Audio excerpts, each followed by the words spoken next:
I don't separate people uh, in quadrants of language, religion, in my mind. Um, and I don't like the idea that anybody should be scared in India. This disturbs me.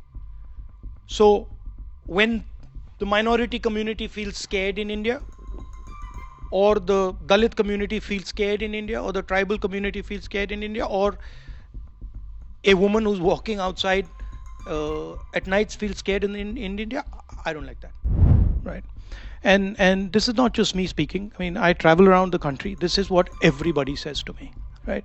The press conference that we did, it was actually information that we got from the ground from people saying, listen, look, this is what has happened, right?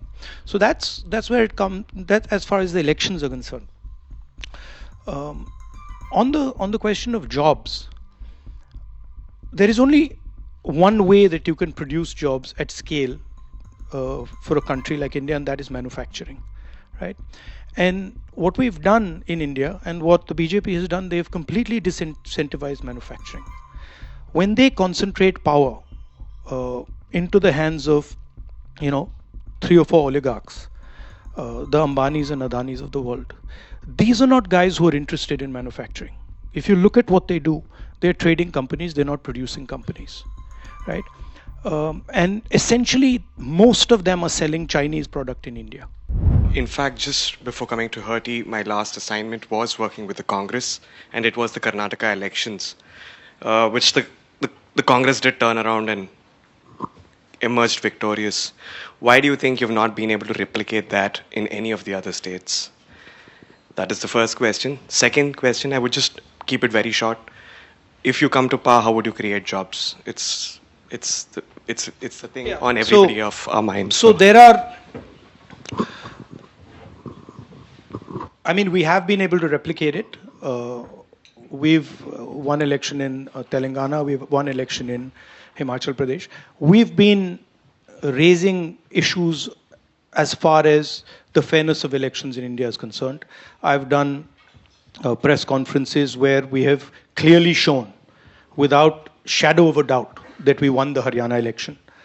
That we actually don't feel that the Maharashtra election was fair. There is a full-scale assault taking place on the institutional framework of our country. We asked direct questions to the election commission. I mean, I don't know if you've seen that press conference. Brazilian woman is voting in Haryana. I mean, is on the voting list 22 times in Haryana. One woman is voting 200 times in one polling booth. And when we're asking these questions to the election commission, we're not getting a response. So that's one aspect of it, that we fundamentally believe that there is a problem with the electoral machinery in India. Second thing is that there is a wholesale capture of our institutional framework. When you look at our intelligence agencies, you look at the CBI, you look at the ED, they've been weaponized. Look at the number of cases that the ED and the CBI have against BJP people. You'll find the answer 0, right? And look at the number of cases they have against people who oppose them, and you'll find that pretty much most of them are political cases. And so there is a weaponization of the institutional framework. There's a capture of the institutional framework. If you're a large businessman and you try to support the Congress party, you're threatened. The ED, the CBI, these people land up. So there is an atmosphere in India where the institutions are not performing the role that they should be performing. From our perspective, Congress perspective, we helped build the institutional framework. So we never viewed it as our own institutional framework. We viewed it as the institutional framework of the country. That's not how the BJP sees it. The BJP views the institutional framework of India as belonging to them. And so they use it as a tool for building political power. Look at the difference between how much money the BJP has and how much the opposition has. You'll see a ratio, 1:30. How does that happen? I mean, so there is an attack on the democratic system. Now, okay, so then you'll say to us, okay, so what? Well, as the opposition, we have to find ways to counter this. It's not good enough for us to say, oh, there's a problem in the elections. We will deal with it, and we will create a method, a system of opposition resistance that will succeed, right? But we're not fighting the BJP. You have to understand that. We're fighting their capture of the Indian institutional structure, right? And this is not just me speaking. I mean, I travel around the country. This is what everybody says to me, right? The press conference that we did, it was actually information that we got from the ground from people saying, listen, look, this is what has happened, right? So that's where it comes. That as far as the elections are concerned. On the question of jobs, there is only one way that you can produce jobs at scale for a country like India, and that is manufacturing, right? And what we've done in India and what the BJP has done, they've completely disincentivized manufacturing. When they concentrate power into the hands of, 3 or 4 oligarchs, the Ambanis and Adanis of the world, these are not guys who are interested in manufacturing. If you look at what they do, they're trading companies, they're not producing companies, right? And essentially, most of them are selling Chinese product in India. So what we would do is we would look at, in fact, some of the stuff that we are seeing in Germany, we would look at how to build up small and medium industry. We would look at how to create jobs in agriculture and jobs in the connection between agriculture and the rest of the economy, cold chain, food processing, and then we would look seriously at manufacturing, and we would realign our GST, for example, which today is completely anti-producer and pro-consumer. We would try and realign some of those structures. You take something like demonetization, right? Demonetization systematically destroyed our small and medium industry, just wiped them out. Because, in fact, demonetization was an attack on their cash flow. So we would look, we think there is a place for large business in India. And we think there is a place for the Ambanis and the Adanis. But we don't think that they should be the only players there, right? We think that there are many other players at all different levels, and those players should be supported. They should be supported financially, they should be supported technologically, they should be supported by governments. And it's not something that hasn't been done before. India has been successful in manufacturing. In fact, when we were in power, manufacturing was approximately 16.5–17% of GDP. It's today 12. So we've had a decline in the last 10 years in our manufacturing ability. So that's what we do. Let me get the mic back to the front row, and let's try to see if we can group. So one question per person, but do present yourself. Yeah, thank you. It's on? Yes. Okay. Firstly, Mr. Gandhi, I'd like to thank you for having risen from the ashes. Yours is absolutely no small feat of resurgence. I'd also like to thank you and the Indian National Congress for being the only thing standing between India and a full-blown collapse into a totalitarian regime and an Orwellian reality.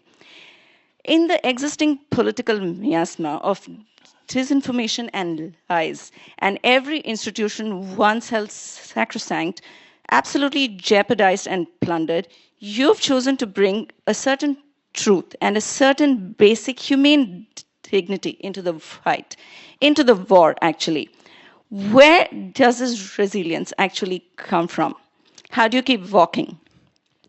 How do you keep coming back to this big, incredible idea of India that some of us think has been irredeemably lost? And how do we, who have our own struggles and lives to run, play an active role and support you in this journey of India's rebirth?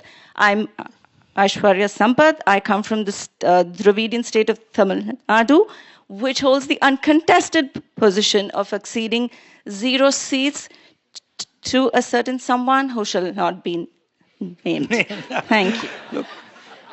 Look, there's... Thank you, guys. Thank you. Essential question. If you can hold your answer, I'll add a second one, and then we can take two. So if you can put the mic down. I saw Druti up in the front. We'll stay here. And then we'll move back. I see everybody. Okay, I'll just sit. Yes, stand up. That's good. That's good. Thank you. Thank you for your speech. And I'm also going to echo something that my other colleagues have shared. In your speech, you mentioned that democracies, that you want to show that democracies can, produce as much as China is right now. But when your democracy itself is under threat, what do you plan to do?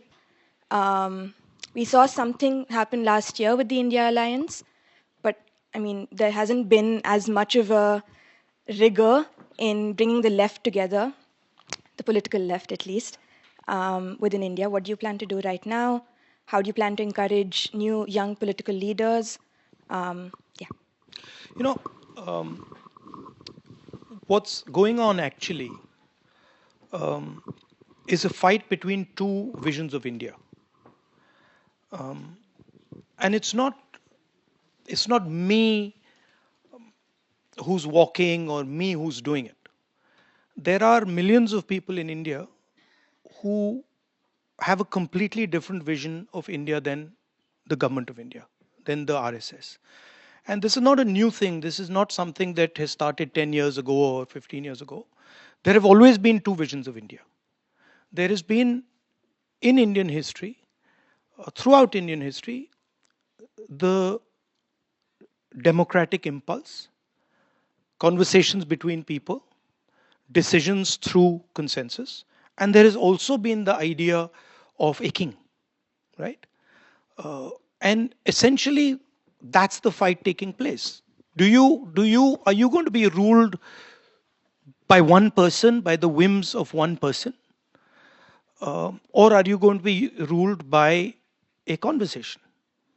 And there are people on both sides of that equation. There are many people in India who feel actually we should have a strong leader and nobody should question him, and that's it. And let's not have all this discussion. It's a waste of time.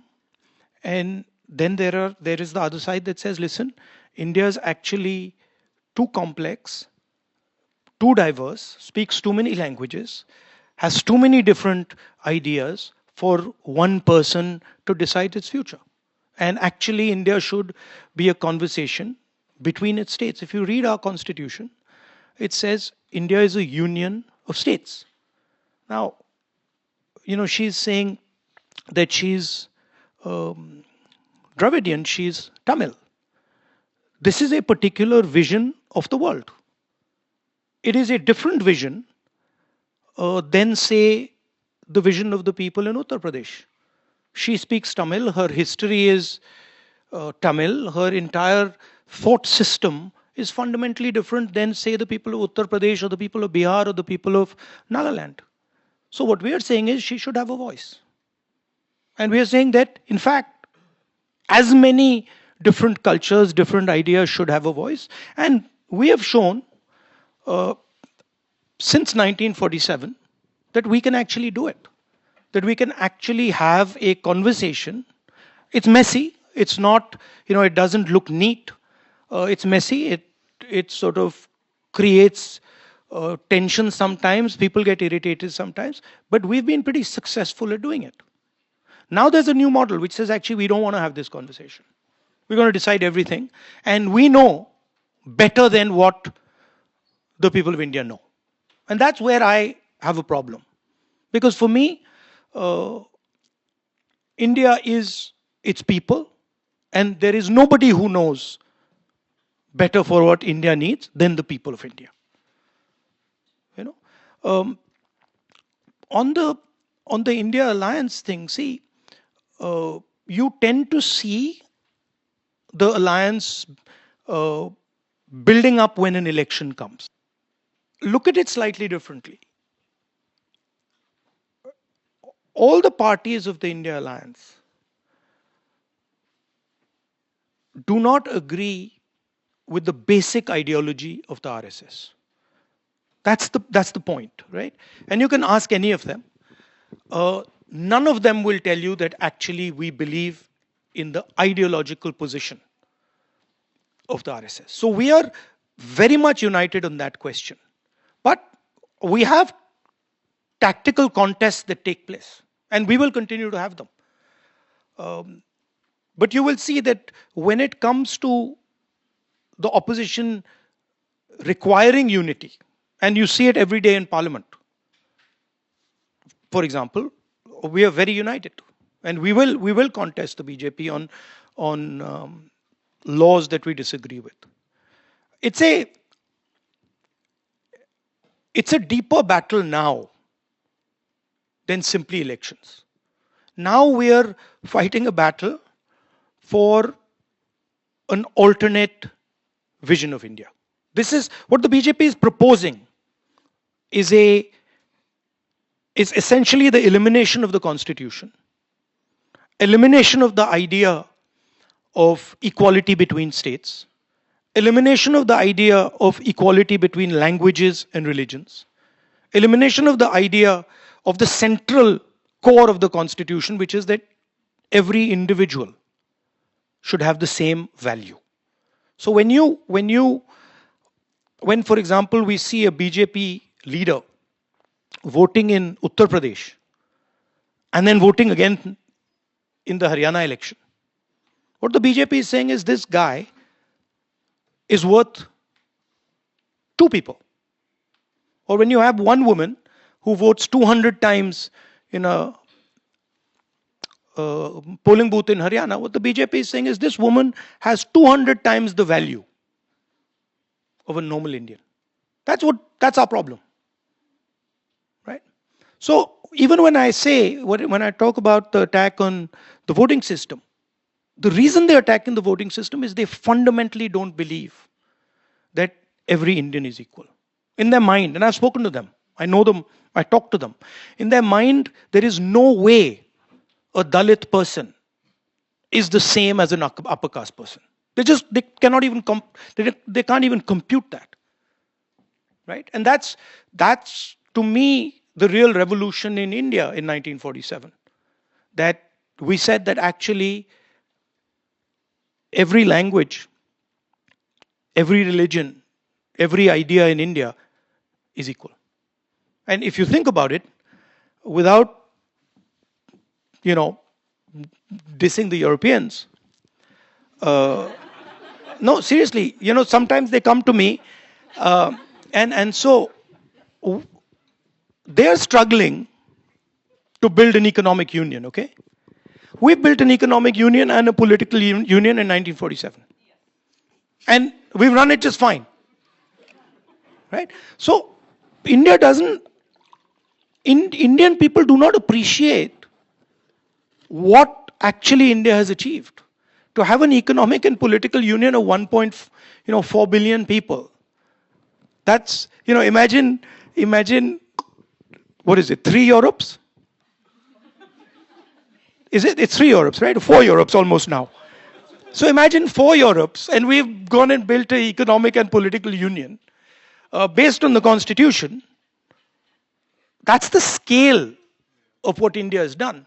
And if you're going to have any conversation about democracy on the planet, you cannot ignore by far the largest and most complex democracy in the world.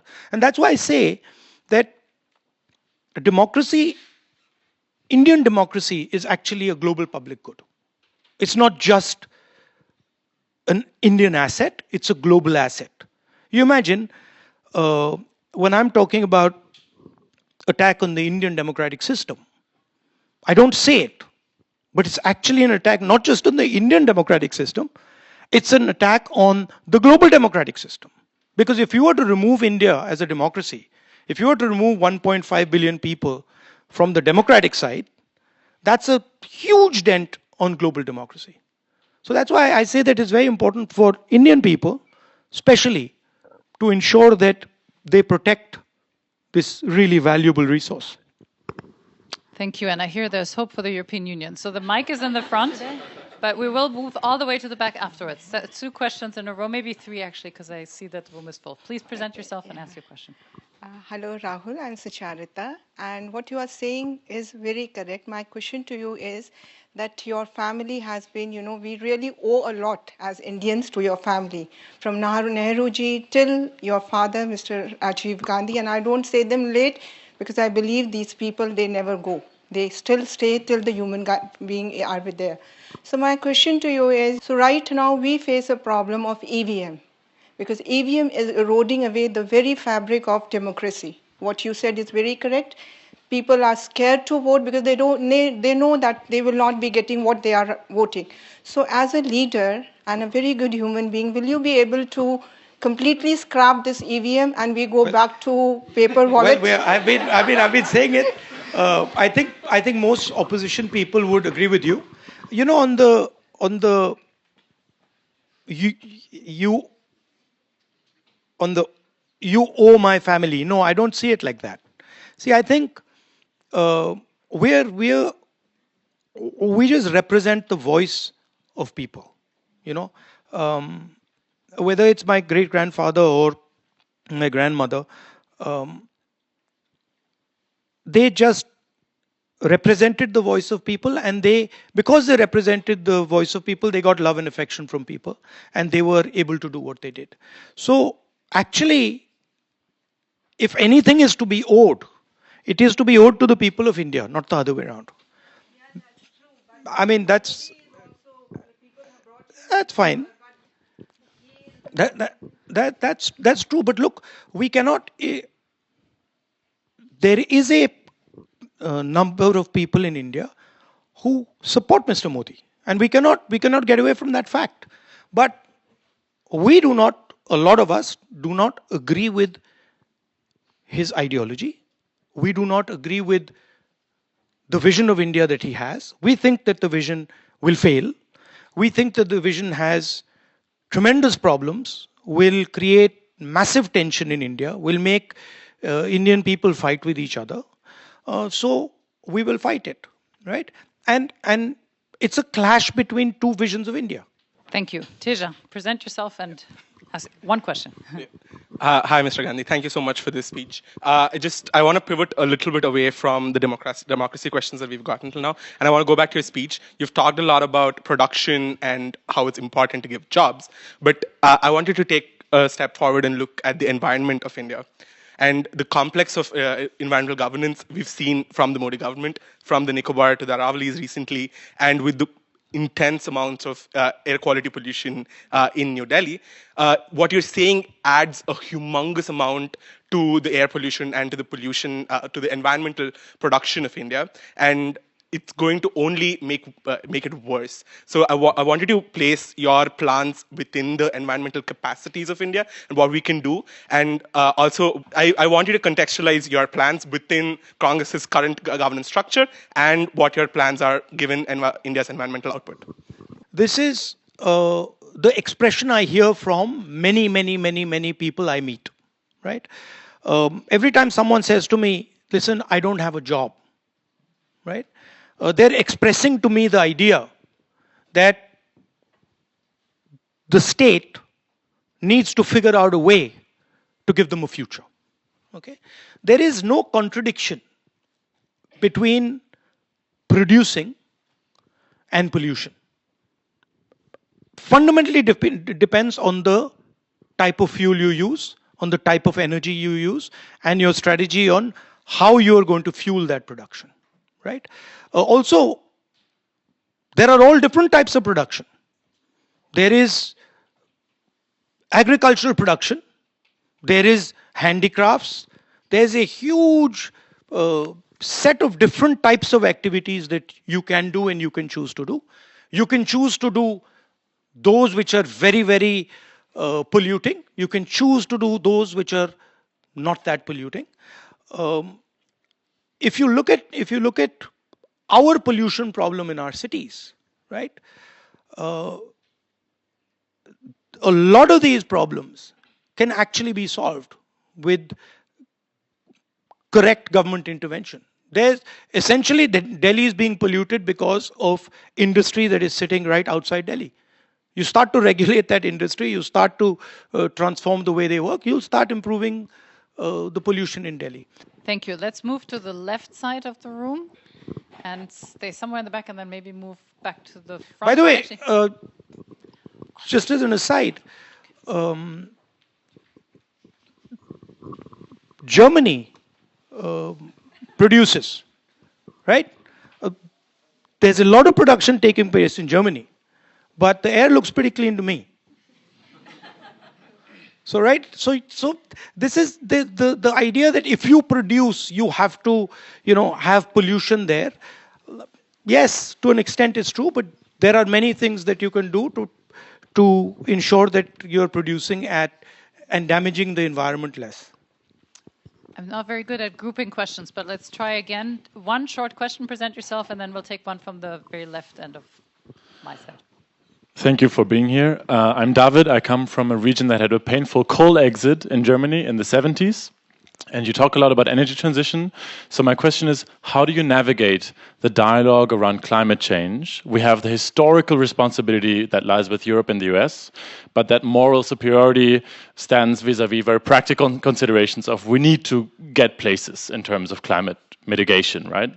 So how do you navigate that conversation in a place where people have really different things at the top of their mind in terms of their income that's more important, and then you have all of these coal regions where those are the bedrocks of the income. So how do you navigate that conversation in your country? Yes. For a country like India, it's not an easy conversation, but the difference between a country like Germany and India is that there's a huge amount of infrastructure that we are going to be building in the future. And you have already built most of your infrastructure, right? So we can view green energy as a strategic advantage. We can think about green energy as building a strategic advantage for us. And we can think about using green energy for all the infrastructure that we are going to build in the future, right? And we have scale. So a lot of, if we use green energy to build our infrastructure, we build other capabilities that we can give to other people, right? So I don't view the idea of energy transition as a non-strategic thing. You can actually gain a huge strategic advantage by making this transition fast, right? Look at what China has done in electric vehicles, okay? They have, using a different form of mobility, they are now having a huge competitive advantage, right? I mean, you can see what the European and the auto industry is faced with, because they have decided to move, right? So for countries like ours, where we have a lot of infrastructure to build and we have large scale, we can actually do quite interesting things that transform the way energy is used. Thank you. Over on this side. Hello. Hi, I'm Nima. I'm Hertie alumni, and I'm from your neighboring country, Nepal. So my question to you is how... You've got a new government, we see. Yeah, interim government, and we are going into election soon.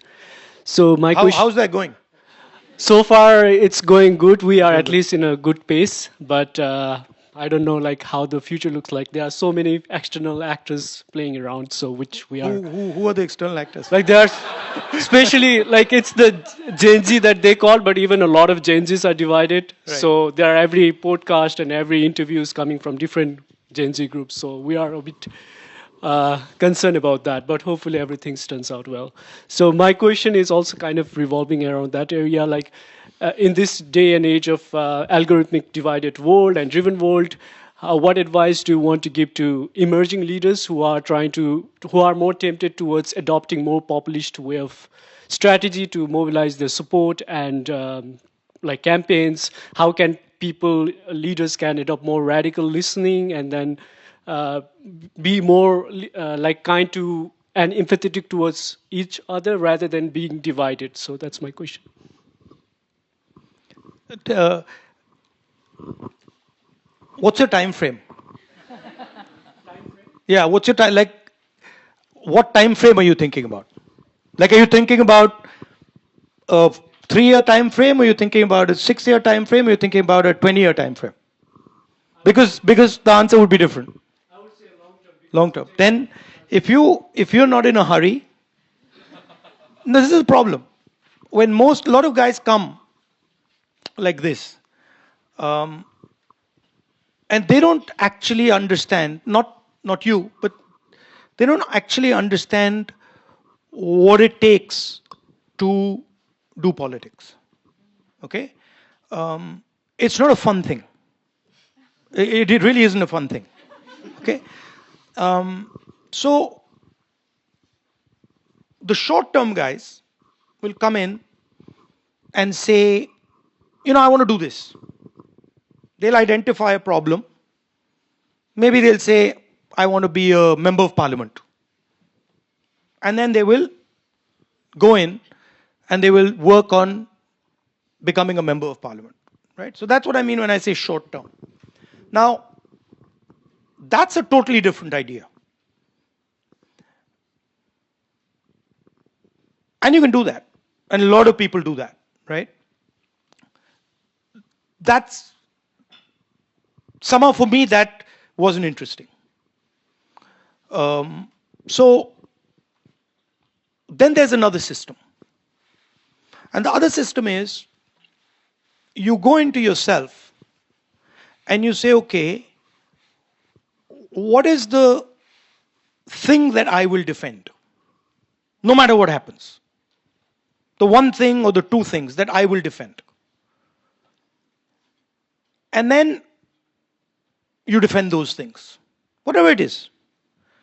Now, what happens in that system is it looks like you're going nowhere for a long time.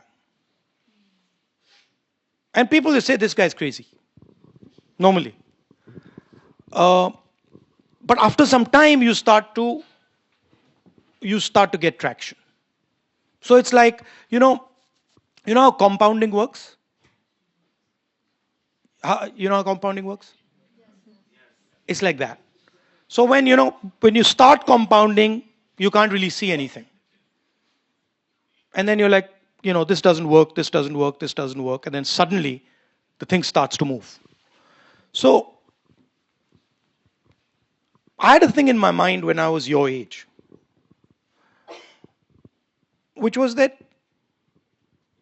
can you actually do politics by being truthful? Like, everybody told me you can't. Everybody says, listen, if you're truthful, forget it. And then I realized it's actually the people who are doing the short-term game who are thinking that. Because if you're playing the 5-year game or the 6-year game, then yes.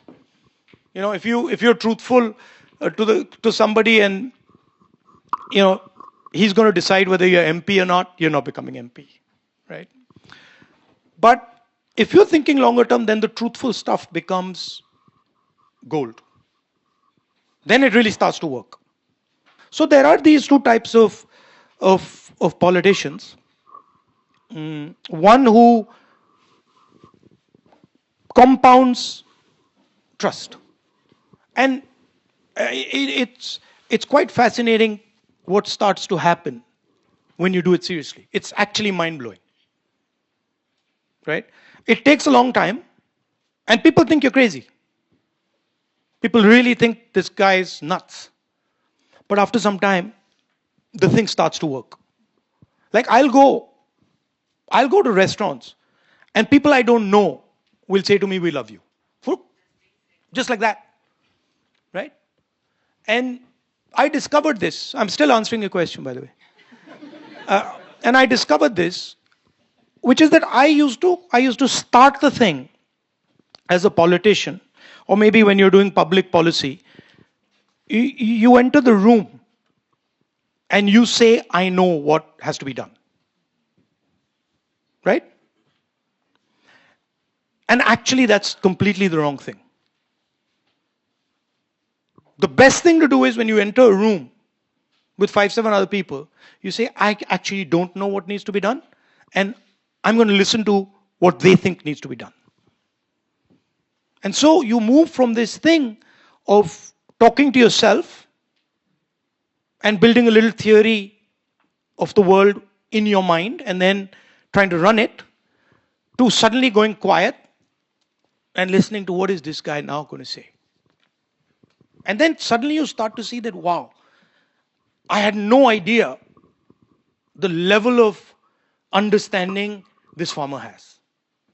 No idea. I mean, like now, I go to a farmer, I just shut up. I don't even talk. Because he's a master of his trade.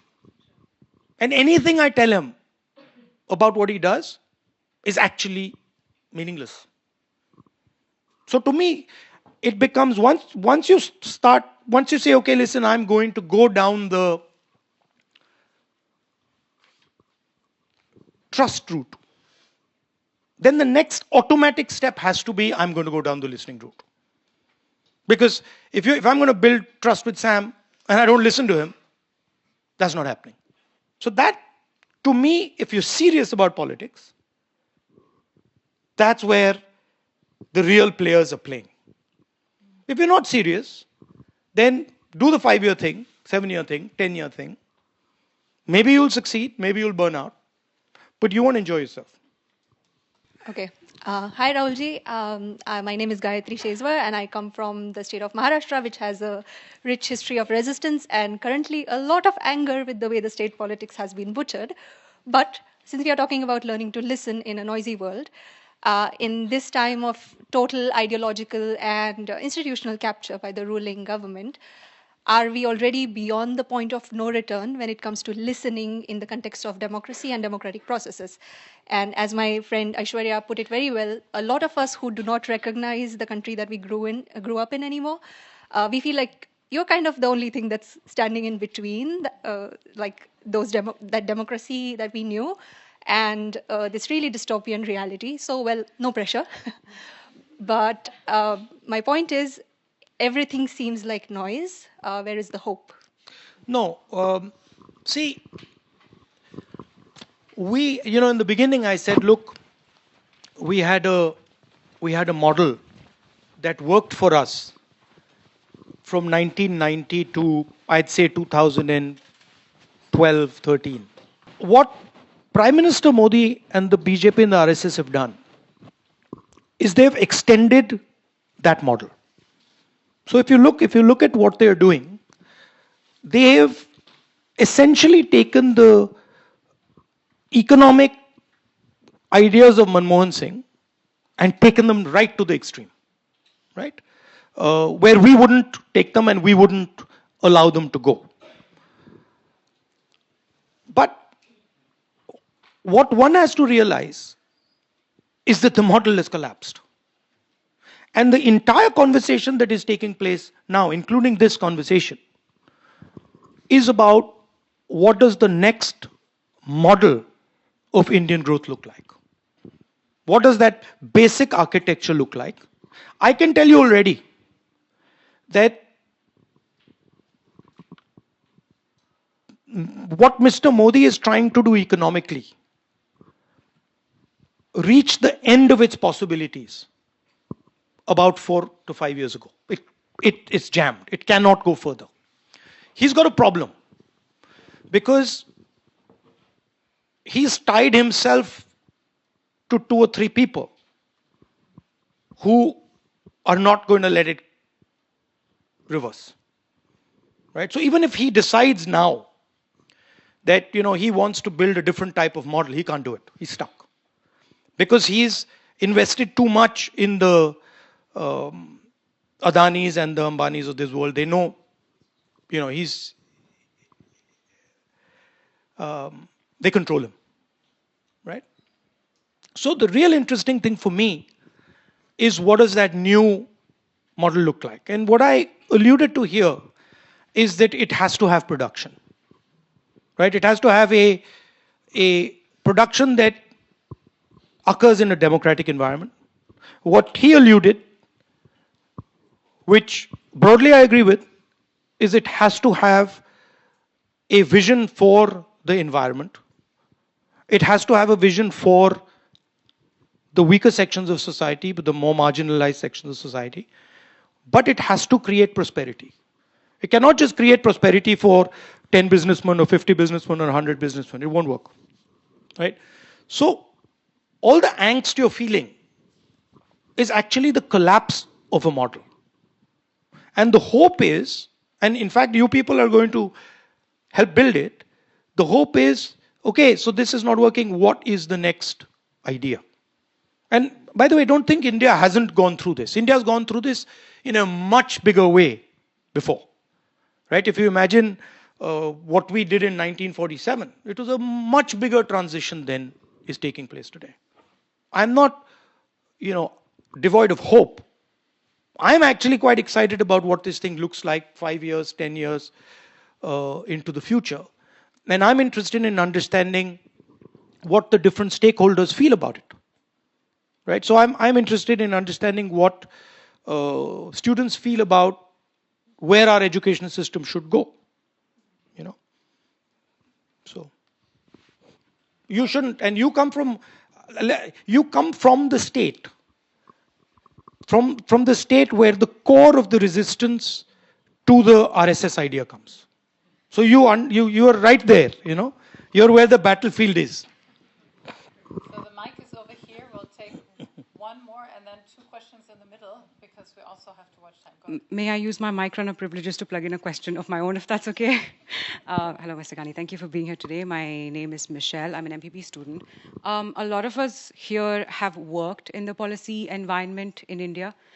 And it's very frustrating when good research, policy analysis, strategies are in the system, but they're put on the back burner because they're not about issues that are electoral agenda issues, but still very important. Press freedom, women's representation in politics, LGBTQ rights, climate is one of them.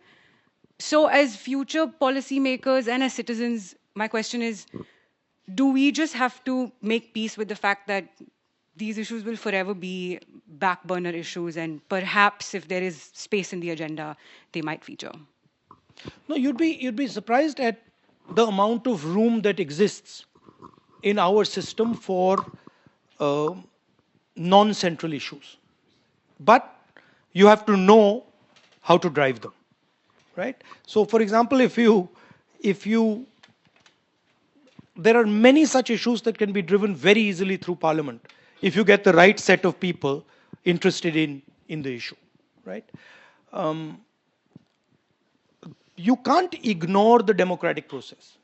So you can't say that, listen, peripheral issues are going to be the center. They never.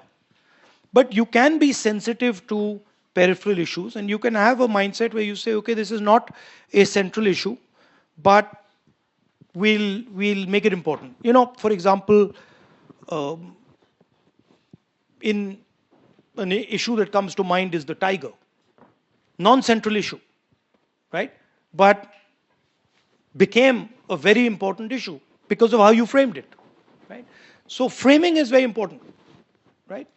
How you think about putting it across, how you think about framing it, how you're positioning the issue, that is what allows peripheral issues to become central. Hi, my name is Ace Chowdhury. My dad is an immigrant from India. My mom's parents are Pakistani, and she was born and raised in Bangladesh and also immigrated to the States. My question for you is maybe changing the tone a little bit, but my question is, India has a growing defense dependence on Israel, as they are the largest importer of Israeli weapons. Nearly 40% of Israeli surveillance technologies and arms are bought by India. I know you're saying superpowers are dwindling, militarily, societally, and economically. How do you view the future risks of deepening this relationship with Israel while India seeks to position itself with autonomy as an independent global power? No, we buy weapons. Thank you. We buy weapons from a number of people. Yes, we buy weapons from Israel. We buy weapons from the Russians. We buy weapons from the Americans. We buy them from the French. And in a complex environment, we have to defend ourselves. We are trying to become self-sufficient in that space. There's a long distance to go, but we can't get away from the fact that we need to buy weapons from the best possible supplier, right? We're not going to buy second-rate weapons. We're going to buy the best weapons that we need. But on the matter of Israel, I think what Hamas did was absolutely wrong. But I think what Israel has done to the people of Gaza is absolutely wrong as well. And I think the bombing of women and children simply should not happen. So I think that is something that I feel strongly about. And I think responsible people should think about that, should think about what has happened. You know. Two final questions. Michelle has the mic, you have the mic, and then one bit more to the front, somebody else has to grab it. If we can group them, if you hold your answer to the question, we have a little bit more time. So go ahead, please, present yourself. Thank you. Maximilian von Lahr, I'm the co-founder of the Indo-German Young Leaders Forum, an NGO we founded 10 years ago to bring India and Germany more closely together. Basically, a very long-run initiative, so I connected closely to what you said.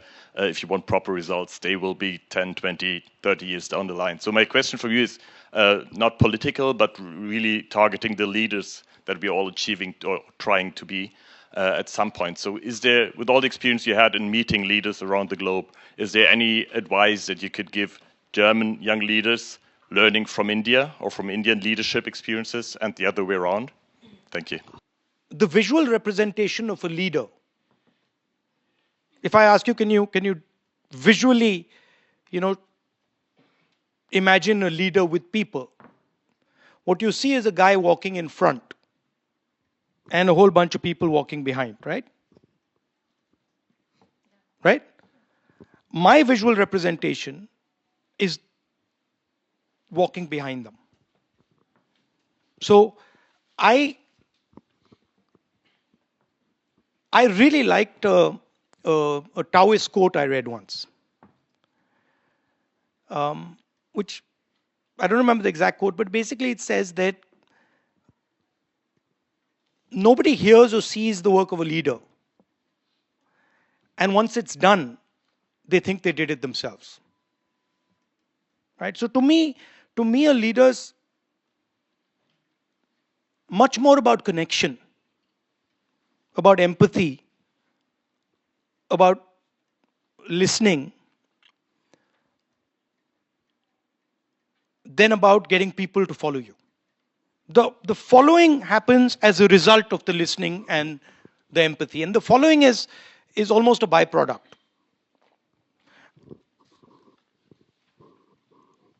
So now this sounds esoteric and sounds as if it doesn't work. But it does. I do it all the time. I'll tell you, before I went walking, and actually I didn't walk 8,000 kilometers, it's wrong.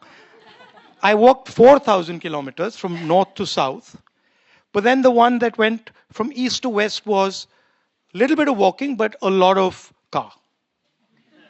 So you're giving me credit for something I didn't do. So I walked 4,000 from the southernmost tip to the northernmost tip. And I realized two things in that walk. The first one was that as a politician, I didn't even know how to listen to people.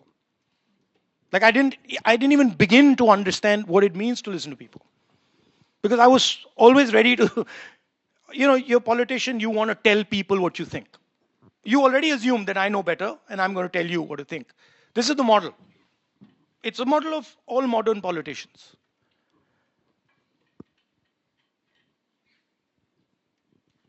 So the first thing I realized is actually I don't listen at all.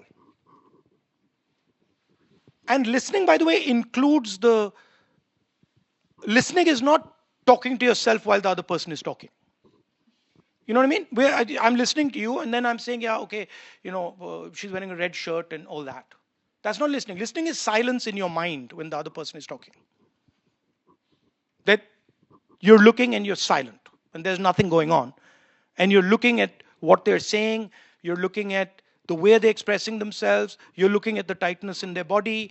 You're looking at that. So you're trying to make as deep a connection with the person as you possibly can. And you're giving them the stage. Fully. And you're not trying to bounce around on the stage next to them. So that's the first thing. The second thing which completely blew my mind was we were walking on the yatra. And I saw this guy trying to come in. There was a huge crowd there. We used to walk in the morning. And there was a huge crowd. And this guy was trying to come in. And the cops were stopping him. So they stopped him. First, he tried to come in. They stopped him. They hit him. And I looked and I was like, oh, I told the guy who was walking with me, like, he's trying to talk to us. Go and try and get him inside because it was a big crowd. Anyway, by the time he arrived there, the guy had gone. And then again, a few hours later, I saw him on this side. Same thing. And he had gone. And this happened a couple of times. And then at the end, I said, listen, the moment you see that guy, please bring him here. I told my office guy. So the moment he saw him, he brought him. And when he brought him, that guy broke free of my office guy. And came running. And then he started going like this to me. So I said, what? So he said, I know what you're doing. So I said, what am I doing? He says, no, I know what you're doing. So I said, what am I doing? And then he said in Hindi, नफरत के बाजार में मोहब्बत की दुकान खोल रहे हो. Now, do you understand what I just said? No. What he said is that in a supermarket of hatred, you're opening a shop of love. And that thing, I went and gave a speech after that. And I said, I said that line. And that line went like a earthquake. It just literally went like an earthquake across the country. And then everybody asks me, how did you think that thing up? And I'm like, I didn't think that thing up. Right? That thing came to me from the crowd. So the other thing is that intelligence lies in the crowd.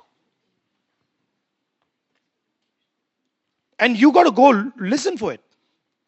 Intelligence is something that is innate, it's there. And it talks to you.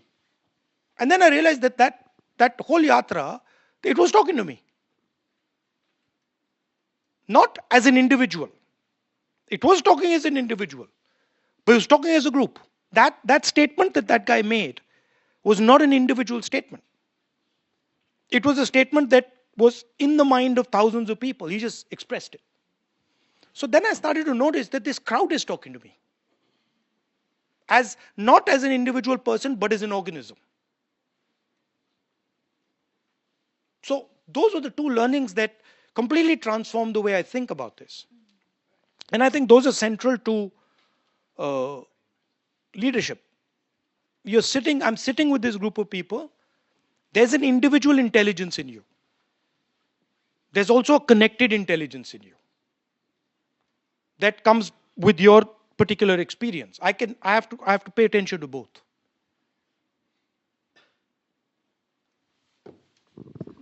So thank you for all these answers. I saw Mujahid Sheikh had his hand up, and I would love to give you a lightning round question if it's very short and it can be answered with one sentence. If not, I'll have you walk up. But if you can, go ahead with the very final question. I'll be very quick. So thank you very much. I think we're all very impressed, and thank you for showing up today and giving us the opportunity to listen to you. I wish you taught the policy process course to our students instead of me. So maybe at some point that happens. And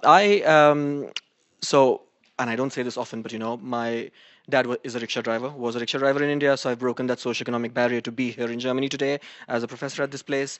But there are many like me in India who are unable to do that, especially from the community I come from, which is, the Muslim minority in India. I want to know what your vision is for them going forward, because I haven't really heard of that today in your talk. So if in a sentence you can say that. For me, every single Indian, regardless of religion, language, what his father does,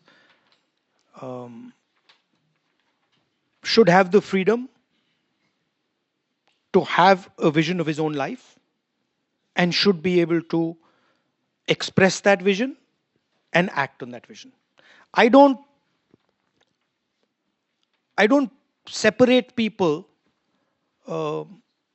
in quadrants of language, religion, in my mind. And I don't like the idea that anybody should be scared in India. This disturbs me. So when the minority community feels scared in India, or the Dalit community feels scared in India, or the tribal community feels scared in India, or a woman who's walking outside at nights feels scared in India, I don't like that. And so for me, that is something that needs to be worked on. And that is something, to me, that is a vision of India where there is harmony and everybody can express themselves. You have a particular religious predisposition, somebody else has another one, there's no conflict between them, right? If you go to the root of all religions, you'll find they're saying very similar things, right? So to me, I value harmony, I value connection, I value respect, and I think an India that gives its people, all its people, respect, connection, is the India that I would look forward to, Now that's a closing word if I've ever heard one. So thank you very much, Mr. Gandhi.